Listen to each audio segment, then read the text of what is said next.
Palavra da Verdade, a exposição bíblica com Hernandes Dias Lopes. É muito prazer, uma alegria imensa estar aqui com vocês. E eu vou compartilhar com vocês um versículo que vocês todos sabem de cor. Todos. Está em Filipenses, capítulo 4. Filipenses, capítulo 4. Versículo 4. Uma só, tá bom, pastor? Uma só é o suficiente. Obrigado, viu, querido? Filipenses 4, 4.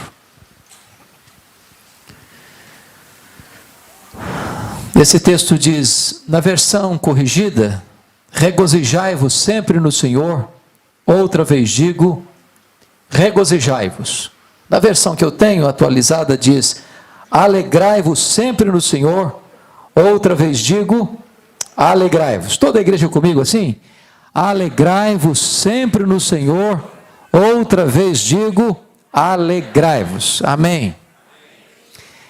Eu quero começar pedindo licença a vocês para lhes fazer uma pergunta.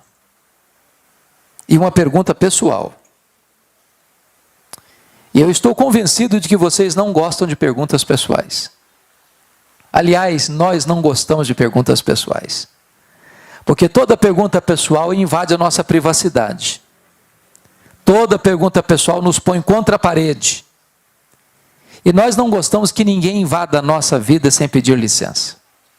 E a pergunta que eu quero fazer para você é esta. Você é uma pessoa feliz? Você é uma pessoa alegre? Não precisa ter muita pressa para dar essa resposta, não. Porque essa pergunta não é tão simples e nem é tão óbvia como parece. Eu explico. Em 1991, nós estávamos na África do Sul, visitando a missão Quacis-Abantu, e uma pessoa que nos acompanhava perguntou à esposa de um missionário daquela missão, você é submissa ao seu marido? A mulher deu uma resposta inteligentíssima. Ela respondeu assim, eu posso lhe garantir que meu marido me ama. Mas se eu sou submissa a ele ou não, essa pergunta não tem que ser feita a mim, tem que ser feita a ele. E eu achei magnífica a resposta. Então vou mudar minha pergunta. Sua mulher pode garantir que você é um homem feliz? Seu marido pode garantir que você é uma mulher feliz? Lá em Provérbios 31 diz que os filhos da mulher virtuosa se levantavam e diziam assim, mamãe é uma mulher ditosa, mamãe é uma mulher feliz. Seus filhos podem dizer isso a seu respeito? Seus pais podem dizer isso a seu respeito?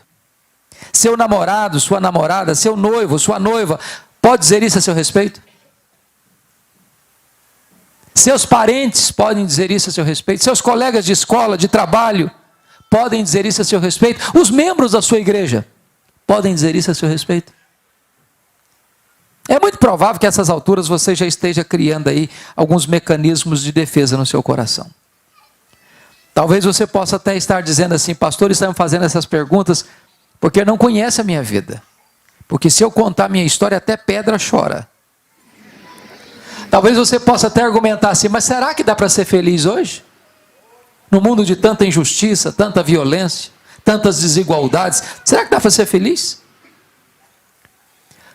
Quando eu penso nisso, eu me lembro que Paulo escreveu esse texto, não hospedado num hotel 5 estrelas em Roma. Paulo escreveu esse texto de uma prisão, algemado, no corredor da morte, na antessala do martírio, com o pé na sepultura, com a cabeça debaixo da espada de Roma. E ele escreve assim, alegrai-vos sempre no Senhor, outra vez digo, alegrai-vos. E ele nos ensina 3 verdades aqui. Primeiro, a alegria do cristão não é uma opção, é uma ordem, é um mandamento.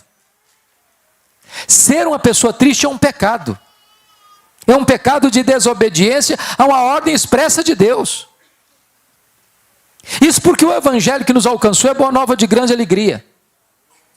O reino de Deus que está dentro de nós é alegria no Espírito Santo.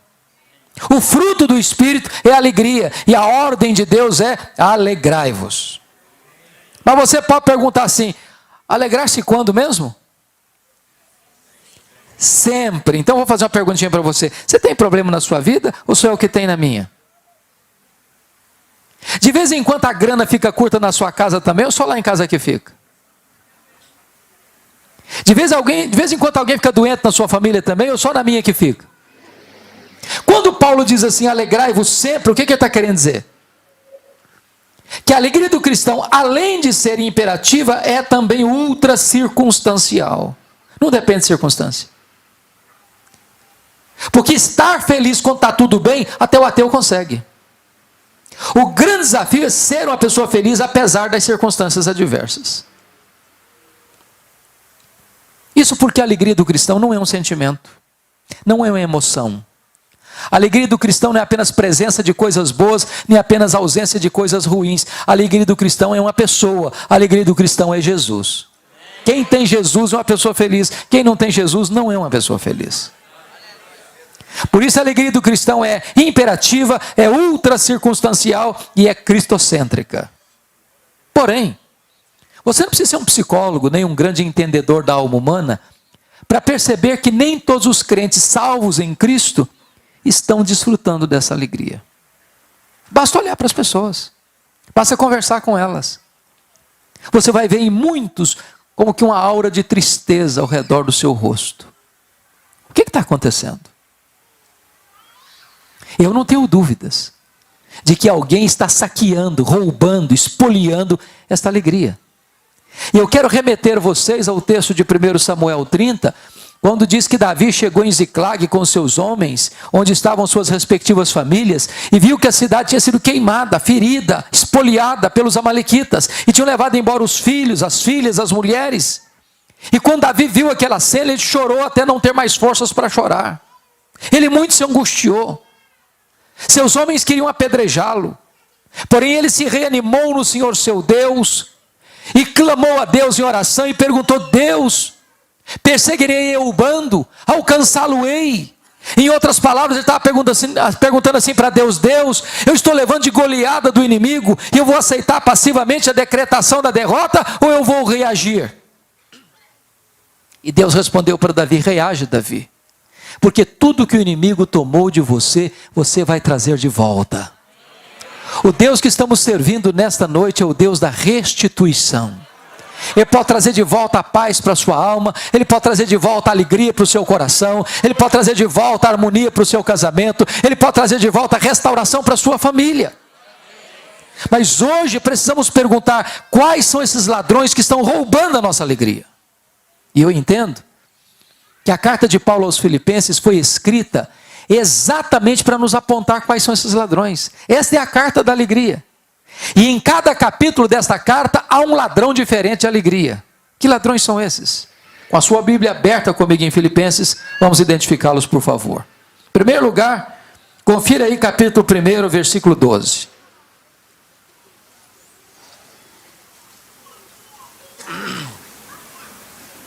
Paulo diz assim: meus irmãos, eu quero cientificar-vos de que as coisas que me aconteceram têm antes contribuído para o progresso do Evangelho. Preste bem atenção nisso. As coisas que me têm acontecido ou que me aconteceram, e as coisas que nos acontecem são as circunstâncias da vida, e as circunstâncias da vida são o primeiro ladrão da alegria. Sabem por quê? Porque as coisas acontecem com você querendo você ou não, gostando você ou não, planejando você ou não. As circunstâncias acontecem à revelia da sua vontade, ao arrepio do seu querer. Acontecem de súbito, sem que você esteja esperando. E às vezes não mandam telegrama, não tocam campainha, arrombam a porta da sua vida e transtornam as suas emoções. É um acidente grave. É uma doença súbita. É um divórcio doloroso. É um luto traumático. É uma traição amorosa. É uma perda financeira radical. É um fato que chega na sua vida e mexe com as suas entranhas e transtorna a sua mente, o seu coração, a sua vida. Pense comigo nessa cena. Um pai e uma mãe criam uma menina com todo o desvelo. Esse pai, com muita alegria e com um senso de dever cumprido, leva essa menina ao altar no dia do casamento. E essa menina se casa na expectativa de construir um lar feliz, para logo depois descobrir que casou-se com um homem rude, um homem infiel, um homem violento, que vai transtornar a sua vida, que vai fazer do seu projeto de felicidade um inferno existencial, e aquele casamento que começou para ser um projeto de vida, termina machucado, ferido, transtornado, nas barras de um tribunal, por um doloroso divórcio. Se você não tomar cuidado, isso leva embora a sua alegria. Você vai ao médico para um exame de rotina, e descobre que está com a doença grave, talvez incurável na perspectiva da medicina. Se você não tomar cuidado, isso leva embora a sua alegria. Você trabalhou, dedicou-se, economizou, investiu, granjeou, formou um patrimônio, de repente, numa decisão errada, você perde anos de trabalho. Se você não tomar cuidado, isso leva embora a sua alegria. 5 anos, 10 anos, 20 anos, 30 anos de vida conjugal, de fidelidade, de respeito, de amor, de carinho, de afeto. De repente, uma punhalada nas costas, uma traição, uma separação amarga, um divórcio doloroso. Se você não tomar cuidado, isso leva embora a sua alegria. Circunstâncias.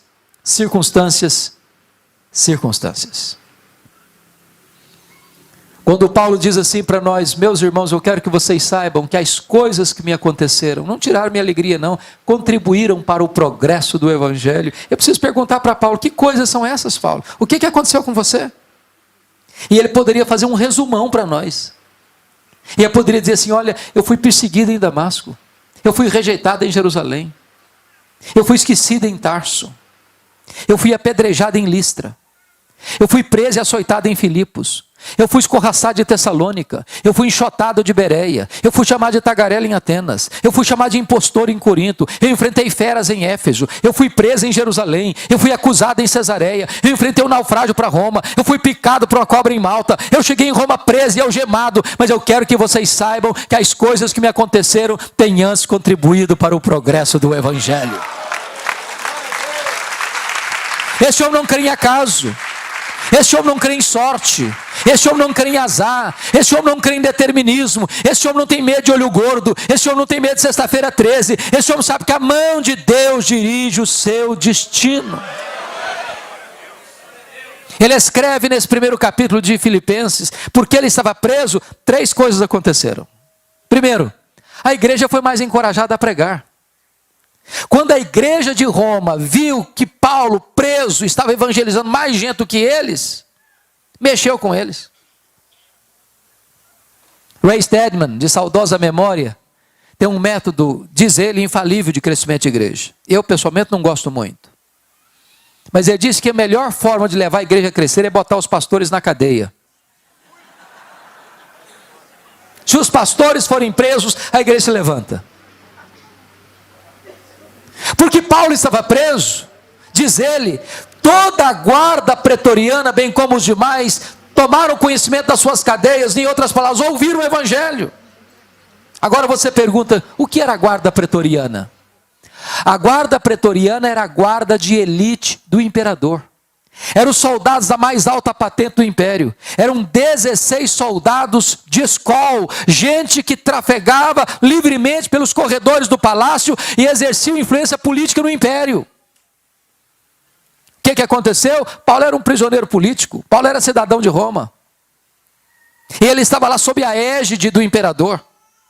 Portanto, durante 2 anos, em 3 turnos por dia, um soldado tinha que estar algemado a ele. E o que Paulo fazia? Evangelho neles, evangelho neles, evangelho neles. Se Paulo estivesse solto, ele jamais teria chance de evangelizar aquele tipo de gente. Depois de 2 anos, toda a guarda pretoriana estava evangelizada. Os membros do palácio estavam evangelizados. E quando Paulo escreve essa carta de Roma, diz lá no capítulo 4, verso 22, os santos vos saúdam, especialmente os da casa de César. Nero, que era o imperador da época, não sabia de uma coisa, mas Deus o havia constituído em presidente das missões estrangeiras do império. porque havia colocado lá dentro do palácio o maior evangelista e missionário da época, e diante dele seu auditório. Quando você pensa que a sua vida está de ponta cabeça, é a mão de Deus que está dirigindo o seu destino. Porque Paulo estava preso em terceiro lugar, ele não podia visitar as igrejas. O que ele fez? Começou a escrever cartas. As cartas da primeira prisão, Efésios, Filipenses, Colossenses, Filemon. Se Paulo estivesse solto, talvez você e eu não teríamos essas joias na nossa Bíblia. Se você não olhar para as circunstâncias da vida sob a perspectiva da providência de Deus, você perde a alegria. Mas eu quero dizer para você uma coisa: nem um fio de cabelo da sua cabeça pode ser tocado sem que Deus saiba, sem que Deus permita, sem que Deus tenha um propósito. Vamos ao segundo ladrão da alegria, capítulo 2, por favor.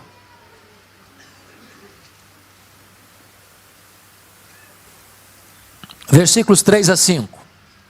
Paulo diz assim: nada façais por partidarismo ou vanglória, mas por humildade, considerando cada um o outro superior a si mesmo. Não tem em vista o que é propriamente seu, senão também cada qual o que é dos outros. Tende em vós o mesmo sentimento que houve também em Cristo Jesus. O segundo ladrão da alegria são as pessoas. E eu quero dizer para você que nós sofremos mais por causa de gente do que por causa de coisas. As pessoas nos fazem chorar mais do que as circunstâncias. Sabem por quê? Porque as pessoas nos decepcionam. E nós decepcionamos as pessoas. É por isso que é impossível ter uma vida saudável, um casamento saudável, uma família saudável, uma igreja saudável, sem o exercício do perdão. Nós temos queixas uns dos outros, nós erramos uns com os outros, nós falhamos uns com os outros. E eu quero dizer para você que o perdão é vital. O perdão não é fácil, mas ele é necessário. Jesus Cristo chegou a dizer o seguinte: se você não perdoar, você não pode orar. Você pode até orar, mas não vai valer nada. Se você não perdoar, você não pode trazer a sua oferta ao altar. Se você não perdoar, você não pode adorar a Deus. Se você não perdoar, você não pode ser perdoado. Se você não perdoar, você adoece fisicamente, emocionalmente, espiritualmente. Se você não perdoar, você é entregue aos verdugos da consciência, aos flageladores da alma, você não tem paz. Mas o perdão, gente, é uma questão de bom senso, sabia? De bom senso. Sabe por que de bom senso? Porque guardar mágoa no coração é autofagia. Autofagia, autodestruição. É a mesma coisa você beber um copo de veneno pensando que o outro é quem vai morrer. Quando você guarda mágoa no coração, você acaba convivendo com a pessoa que você menos gostaria de conviver na vida 24 horas por dia. Essa pessoa domina você, ela controla a sua mente, ela controla as suas emoções. Você vai chegar em casa cansado para tirar uma soneca, essa pessoa se deita do seu lado e se transforma no seu pesadelo. Você chega em casa com fome para tomar um lanche, essa pessoa se assenta à mesa com você e tira o seu apetite. Você vai sair de férias com a família, essa pessoa pega carona com você e estraga as suas férias. A única maneira de ser livre é perdoar. O perdão não é fácil não, mas ele é necessário. É necessário. Talvez a dor mais aguda que eu já senti na minha vida, e eu já senti muitas, foi quando eu recebi um telefonema no começo do meu ministério, me informando que o meu irmão, que acabara de fazer 27 anos no dia anterior, tinha sido assassinado com 11 golpes de faca, todos mortais, pelo primo primeiro da sua mulher. A dor foi tão cruel, que quando eu recebi a informação, eu perdi a voz. Eu me lembro que quando Deus restaurou minhas forças, a primeira palavra que Ele pôs na minha boca foram essas palavras: eu perdoo o assassino. Eu não tinha outra opção. Ou perdoava, ou adoecia. Ou perdoava, ou minha vida transformar-se no inferno. Ou perdoava, ou teria que abandonar o ministério. Mas eu quero dizer para você uma coisa nessa noite: o perdão é maior do que o ódio. O perdão é maior do que a mágoa. O perdão cura, o perdão liberta, o perdão restaura, o perdão é a asepsia da alma, o perdão é a faxina da mente, o perdão é a alforria do coração. Perdoar é lembrar sem sentir dor. Mas eu só fui entender perdão no dia que eu entendi uma parábola que Jesus contou. A parábola do credor incompassivo. Jesus contou que o rei acertava a conta com seus súditos e encontrou um servo que lhe devia 10.000 talentos. Não tendo com que pagar o rei mandou vender sua mulher, seus filhos. O homem pediu misericórdia para o rei: tem paciência comigo e tudo eu te pagarei. O rei perdoa a ele a dívida de 10.000 talentos. Lá na frente, aquele camarada encontrou um outro indivíduo que lhe devia também 100 denários. Não tendo com que lhe pagar, o homem pediu misericórdia. Ele disse: não tem paciência com você não. Agarrou o cidadão e disse: paga o que você me deve, senão jogo você na cadeia. O rei ficou sabendo disso, ficou muito irado, mandou chamar aquele homem lá e disse: servo malvado, eu perdoei a você 10.000 talentos e você não pôde perdoar o seu conservo 100 denários? Pois você vai ser entregue aos verdugos, aos flageladores, até que você pague o último centavo. E Jesus termina a parábola dizendo assim: assim vosso Pai Celeste vos fará, se do íntimo não perdoardes uns aos outros. A parábola terminou e eu não entendi quase nada. Quase nada. Sabe por que eu não entendi quase nada? Eu não sei quanto vale 10.000 talentos. Também não sei quanto vale 100 denários. Ficou dito pelo não dito. Jesus está usando uma moeda que eu não conheço. Na verdade, Jesus não contou aqui apenas uma parábola, Jesus contou aqui uma hipérbole, um exagero. Nenhum judeu podia dever 10.000 talentos no primeiro século, nenhum judeu. Sabe quanto vale 10.000 talentos? Um talento são 35 quilos de ouro.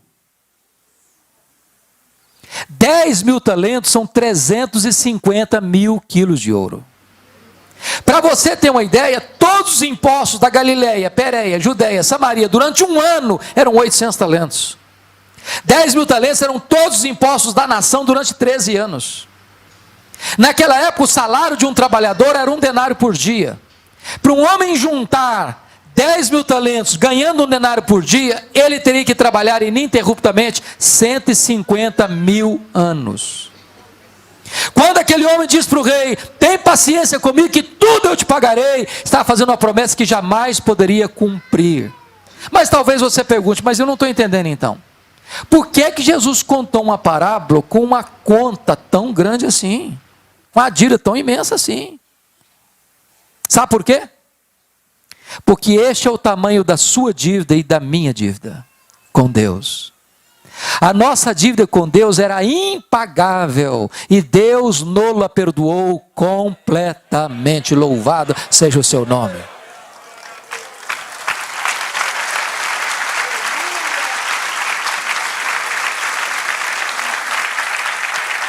Só que lá na frente aquele homem encontra alguém que lhe deve 100 denários. O que são 100 denários?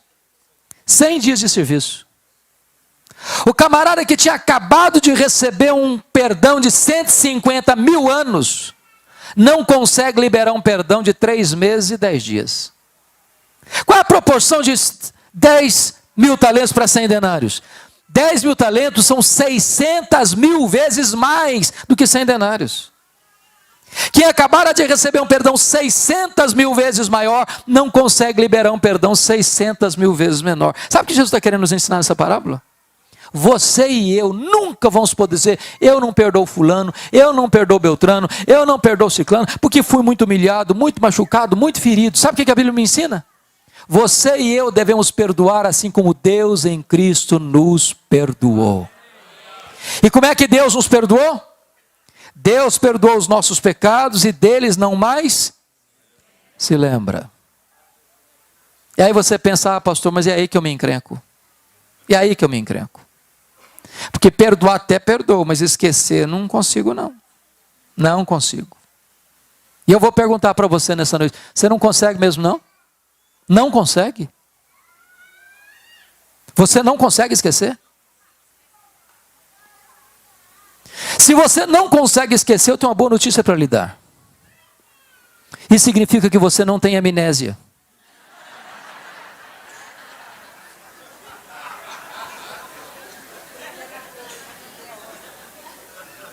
Eu quero dizer para você nessa noite que Deus também não tem amnésia. Quando a Bíblia diz que Deus perdoa e esquece, a Bíblia não está querendo dizer que Deus tem amnésia. Deus sabe tudo. Deus é onisciente. Deus não tem perda de memória. Mas então o que a Bíblia quer dizer que Deus perdoa e esquece? A Bíblia quer dizer que Deus nunca mais joga no seu rosto um pecado que Ele já perdoou.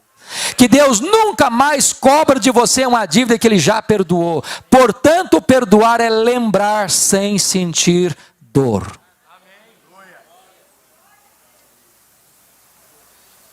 A igreja de Filipos era uma igreja maravilhosa. Missionária, sabia? Missionária. Aquela igreja ajudou Paulo quando Paulo estava em Tessalônica. Aquela igreja ajudou Paulo quando Paulo estava em Corinto. Aquela igreja ajudou Paulo quando Paulo estava em Roma. Aquela igreja ajudou os pobres da Judéia. Porta para fora, ela era uma bênção. Porta para dentro, um problema. Até as mulheres da igreja brigavam. Está lá no capítulo 4, verso 2. Rogo a Evódia, rogo a Síntique, pensem com concordamento no Senhor. As mulheres estavam brigando, batendo cabeça dentro da igreja. Tinha gente na igreja que trabalhava desde que ele aparecesse, vanglória. Tinha gente que estava até engajada desde que o grupinho dele aparecesse, partidarismo. Tinha gente na igreja, e Paulo talvez estivesse escutando esse relatório e falou: Paulo, você que não está aqui, tem gente aqui que dá azia em copo de bicarbonato, não tem jeito não.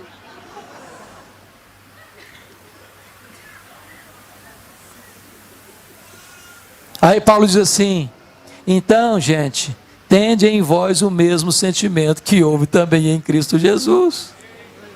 Porque Ele, sendo Deus, foi pregado naquela cruz. E mesmo sofrendo a mais alta injustiça lá da cruz, Ele ainda rogou e disse: Pai, perdoa-lhes, porque não sabem o que fazem.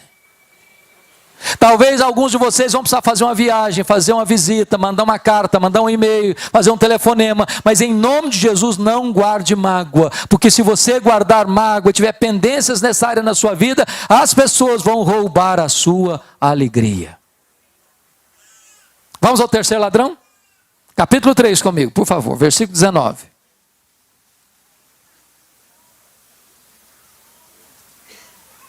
O destino deles é a perdição. O Deus deles é o ventre. A glória deles está na sua infâmia, visto que só se preocupam com as coisas terrenas. Eu acho que aqui em Santo André, vocês não enfrentam esse ladrão não. Preocupação com dinheiro. Dinheiro aqui não é problema, né? É solução. Mas eu vou fazer uma perguntinha muito simples aqui nessa noite. Alguma vez você já discutiu com a sua mulher por causa de dinheiro? Já?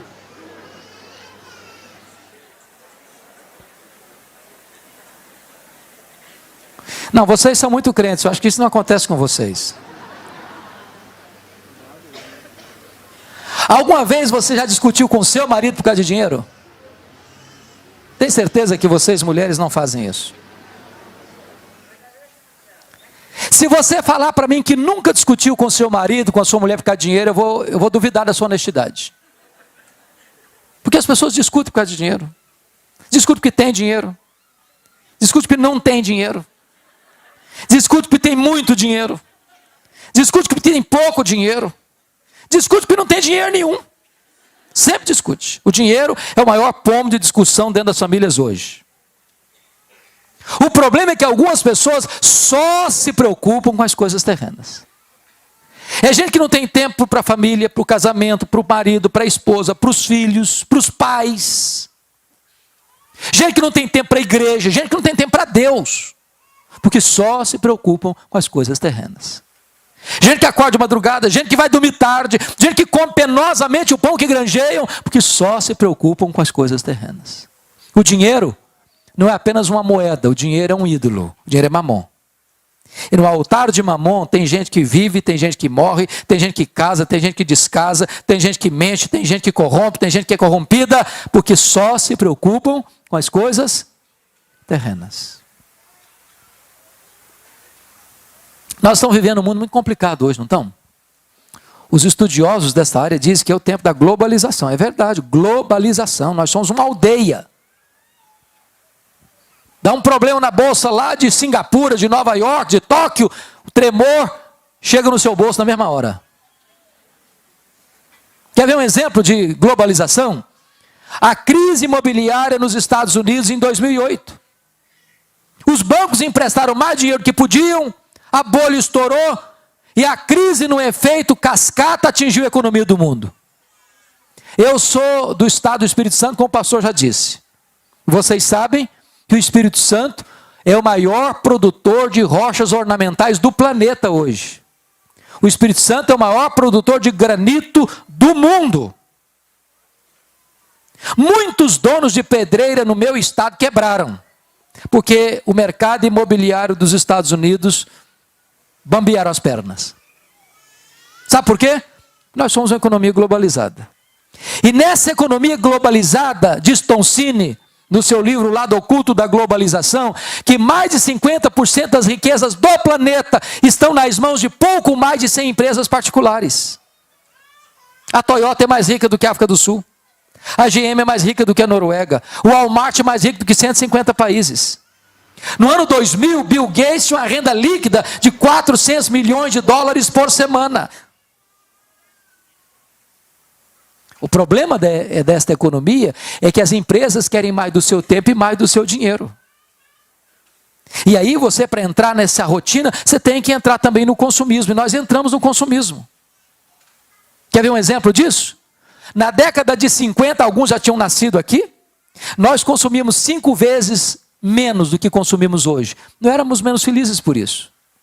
Na década de 70, 70% das famílias dependiam apenas de uma renda para se manter. Hoje nós dependemos, nós temos mais de 70% das famílias que precisam de 2 rendas para manter o mesmo padrão. O luxo do ontem tornou-se necessidade do hoje. E aí eu acho coisa muito engraçada. Há poucos dias eu vi um menino que não sabia falar papai e mamãe ainda, ganhando de presente um telefone celular. É o consumismo. Eu tenho um amigo que tem 3 mulheres. Obviamente a esposa e as 2 filhas. Não pensem mal do meu amigo, por favor. No dia de casamento, elas disseram para ele assim: temos que comprar sapatos novos. É claro. Você duvida disso? Dia de casamento é tudo novo. Mas antes de ir para a loja, ele disse para elas assim: vamos dar uma olhadinha no que nós já temos? Abriu o armário e contou 151 pares de sapatos. Tinha que comprar mais. Sabe como é que você chama isso? Consumismo. E eu vou lhe dar uma definição de consumismo então. Consumismo é quando você compra o que você não precisa, com o dinheiro que você não tem, para impressionar as pessoas que você não conhece.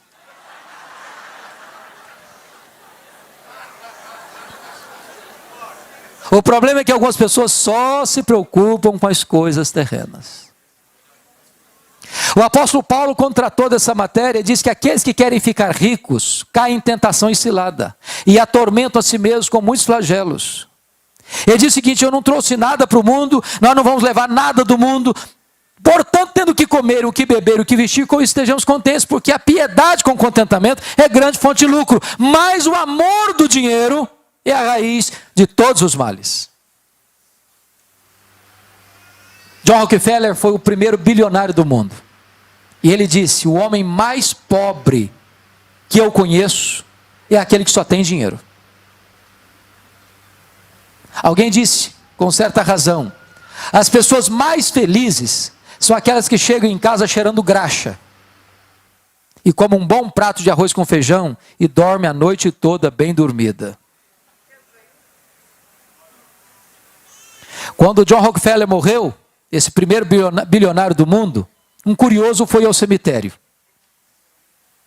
E ele deu um jeito de encostar no contador do John Rockefeller e perguntou, cheio de curiosidade: e aí, camarada, me conta, quanto é que o doutor John Rockefeller deixou? O contador olhou para ele surpreso e disse: uai, camarada, ele deixou tudo, ele não levou nem um centavo. Você já viu o caminhão de mudança e enterro? Já viu gaveta em caixão?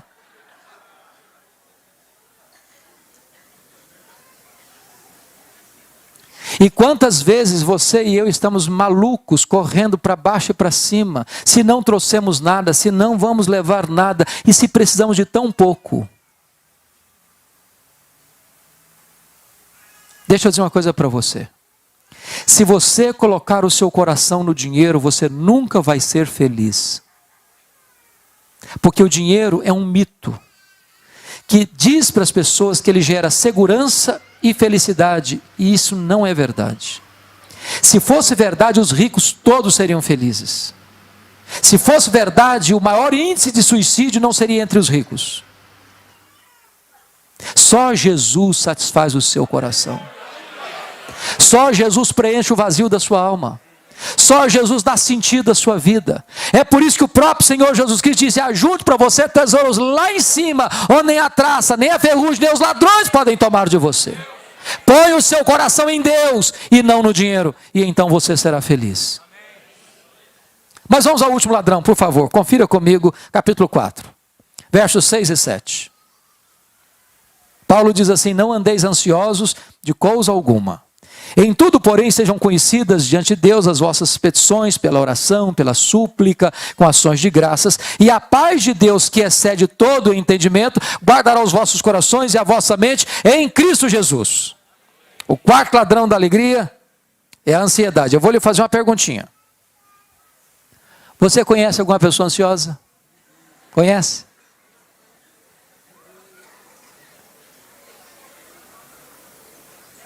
Já viu alguma pessoa ansiosa hoje? Hoje? Tem certeza? Vocês se olharam no espelho antes de vir para cá? Você é daquele tipo de gente que fica roendo as unhas? Ou daquele tipo de gente que o problema está lá na China, você pensa que já está batendo na porta da sua casa? Ou daquele tipo de gente que quando não tem problema, você cria um porque não sabe viver sem problema? A ansiedade é o mal desse século, irmãos.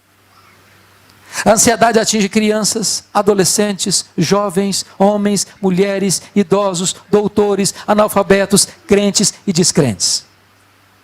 Até as crianças estão ansiosas. Sabia disso? Todo mundo. Então, todo mundo é. Vamos saber a solução agora. Já percebeu que até as crianças estão ansiosas? Hollywood fez uma pesquisa sobre isso. E descobriu o seguinte: que as crianças estão ansiosas porque elas gostam de filmes, de jogos e de brinquedos de ação. Se você um dia tiver coragem de assistir todos os desenhos da televisão brasileira, eu vou lhe garantir que você não dorme de noite com a luz apagada.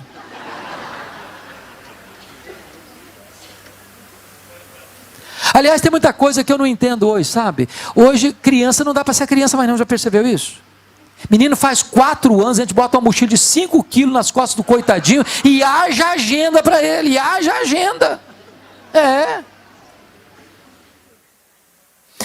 Eu gosto de brincar com as crianças. Há poucos dias eu me aproximei de uma criança na igreja, estava brincando no pátio.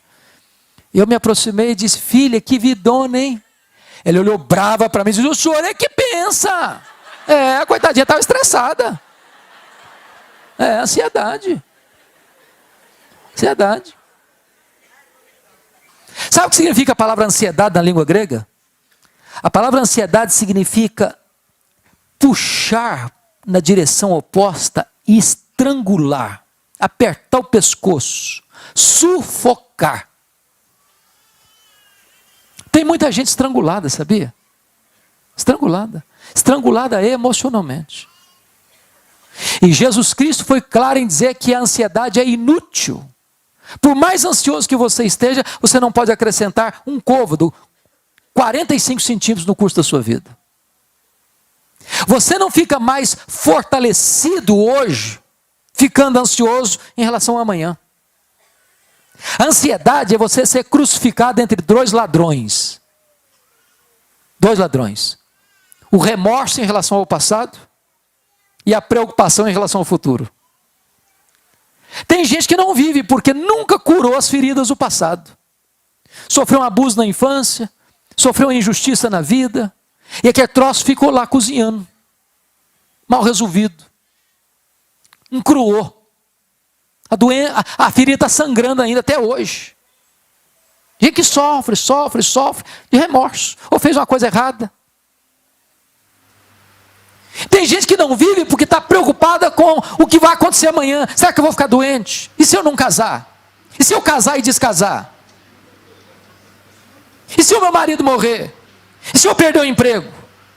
E se eu ficar aposentado e não tiver dinheiro para pagar o meu plano de saúde? Como é que vai ser?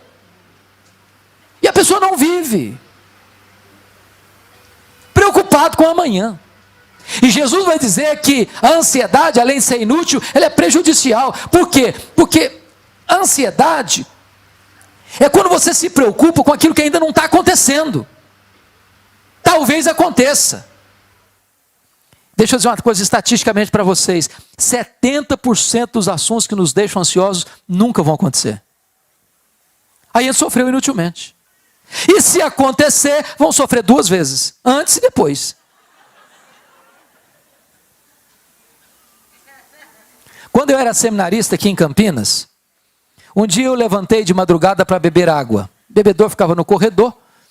E eu estou andando pelo corredor, de repente eu olho a porta do quarto de um colega aberta.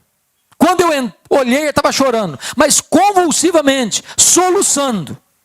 Eu entrei apressadamente e pergunto: o que aconteceu? Morreu alguém da sua família? Alguém está doente? Alguém está no hospital? Ele diz: eu estou com medo da minha mãe morrer. Eu falei: em que hospital que ela está? Não, ela não está doente não, só estou com medo dela morrer um dia. Eu falei: rapaz, deixa sua mãe viver, cara. Tem mais de 30 anos e essa mulher está viva até hoje.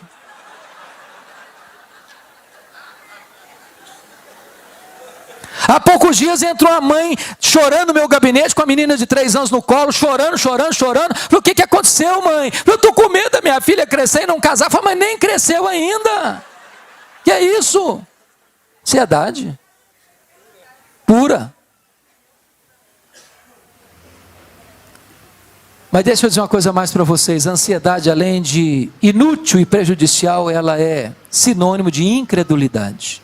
Jesus Cristo disse: os gentios que não conhecem a Deus é que se preocupam com todas essas coisas, que comeremos, que beberemos, com que nos vestiremos, mas vós deveis buscar em primeiro lugar o reino de Deus e a sua justiça, e as demais coisas vos serão acrescentadas.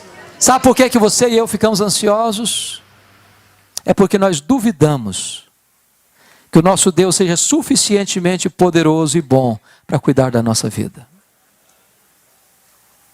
Qual o remédio para a ansiedade? Paulo dá a receita. Não andeis ansiosos de algumas coisas, foi isso que ele disse? Não andeis ansiosos de coisa alguma. Em tudo, porém, sejam conhecidas diante de Deus as vossas petições, pela oração, pela súplica, com ações de graças. Então Paulo está falando de 3 coisas aqui, preste bem atenção nisso. A palavra oração aí no grego é a mesma palavra para adoração. Então Paulo está falando de 3 coisas: de adorar a Deus, de pedir ou suplicar a Deus e de dar graças a Deus. Agora, você sabia qual a diferença entre adorar a Deus e dar graças a Deus? Você adora a Deus por quem Deus é, e você dá graças a Deus pelo que Deus faz. Então eu vou fazer uma oração de adoração. É o que Paulo mandou fazer para curar minha ansiedade. Aí eu chego para Deus e diz: meu Deus, eu quero te adorar, porque tu és o Deus da minha vida. Tu és o meu Criador, tu és o meu provedor, tu és o meu consolador, tu és o meu redentor, tu és o meu protetor. Eu quero te adorar, Deus, porque tu és o Deus autoexistente, porque tu és o Deus infinito, porque tu és o Deus imenso, porque tu és o Deus eterno, porque tu és o Deus imutável. Eu quero te adorar porque tu és o Deus onipotente, porque tu és o Deus onipresente, porque tu és o Deus onisciente, porque tu és o Deus transcendente, porque tu és o Deus soberano. Eu quero te adorar porque tu és o Deus fiel, porque tu és o Deus verdadeiro, porque tu és o Deus justo, porque tu és o Deus misericordioso. Eu quero te adorar porque tu és rico em misericórdia e tem prazer em perdoar. Eu quero te adorar porque tu és a minha rocha, porque tu és a minha alegria, porque tu és o meu pastor, porque tu és a razão da minha vida, em nome de Jesus, amém.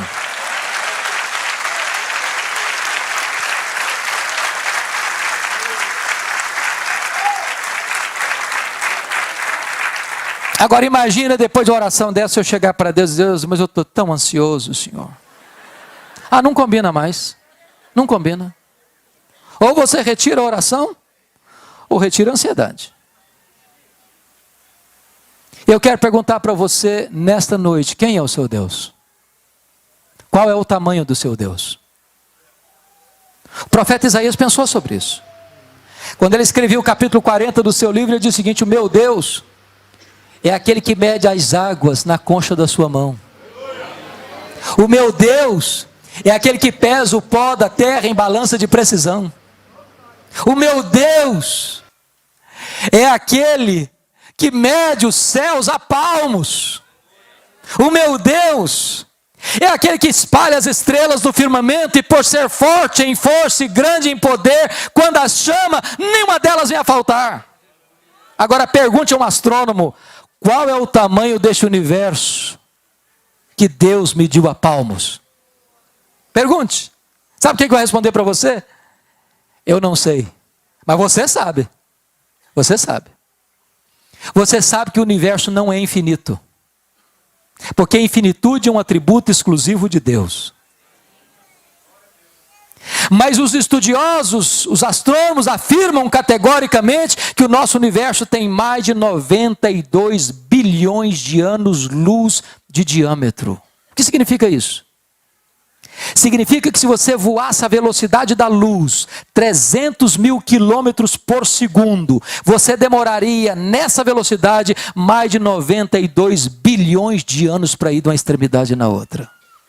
O seu Deus é maior do que tudo isso, o seu Deus criou tudo isso, o seu Deus é o seu Pai, e Ele está lhe dizendo: não andeis ansiosos de coisa alguma.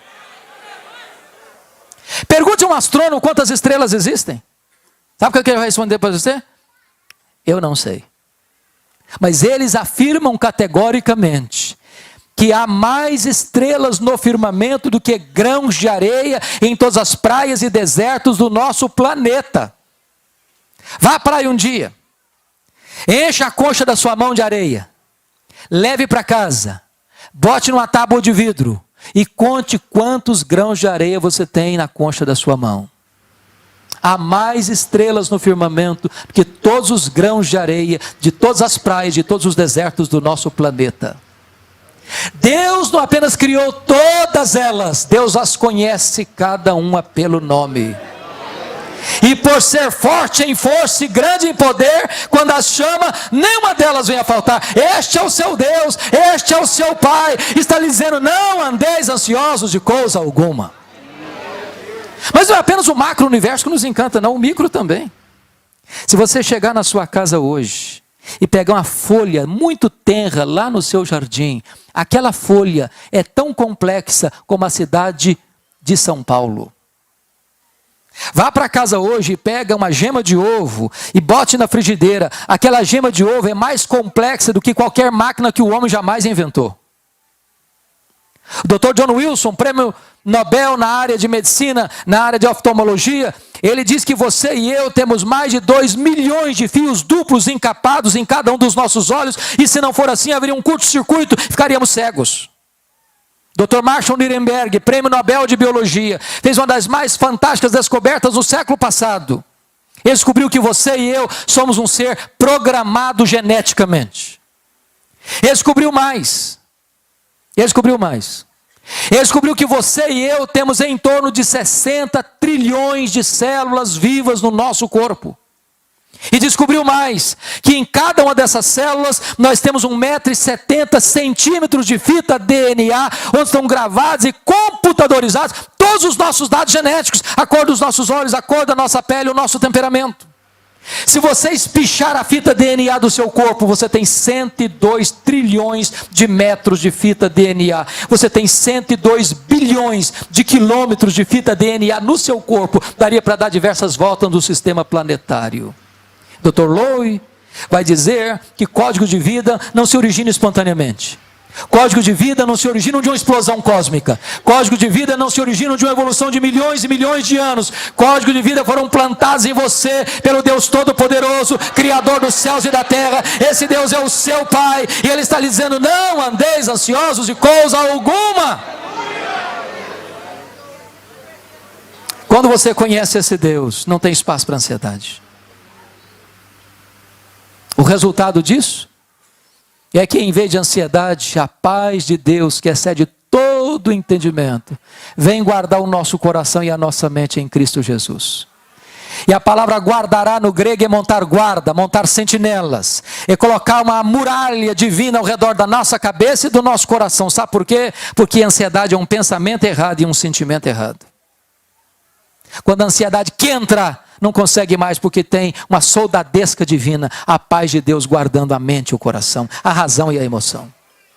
É por isso, irmãos, que Paulo podia dizer de dentro de uma cadeia: alegrai-vos sempre no Senhor. Outra vez digo, alegrai-vos. Quando eu era criança, eu escutei a seguinte frase, pastor, numa igreja: projeto de Deus é fazer você santo e não fazer você feliz. Aí eu engoli um negócio meio esquisito, porque a primeira parte eu entendi muito bem, sede santos, porque eu sou santo. A segunda eu não entendi. Aí eu fui pesquisar.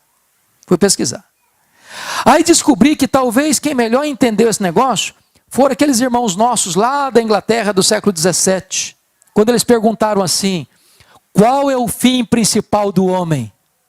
E eles responderam assim: o fim principal do homem é glorificar a Deus e gozá-lo para sempre. Aí eu tenho que concordar com o pastor batista John Piper, quando ele diz o seguinte, que o nosso problema não é a busca da felicidade, não. Não é a busca do prazer, não. Não é o hedonismo, não. O nosso problema é contentar-nos com a felicidade pequena demais, terrena demais, limitada demais, quando Deus nos criou e nos salvou para a maior de todas as felicidades, de amá-lo, de fruí-lo, de glorificá-lo. Então eu quero dizer uma coisa para você nesta noite: Deus quer que você seja muito feliz, abundantemente feliz, maiusculamente feliz, superlativamente feliz, eternamente feliz. Alegrai-vos sempre no Senhor. Outra vez digo, alegrai-vos. Mas eu vou terminar agora pedindo licença para vocês, para lhes fazer uma pergunta. Para lhes fazer uma pergunta pessoal. E eu sei que vocês não gostam de perguntas pessoais.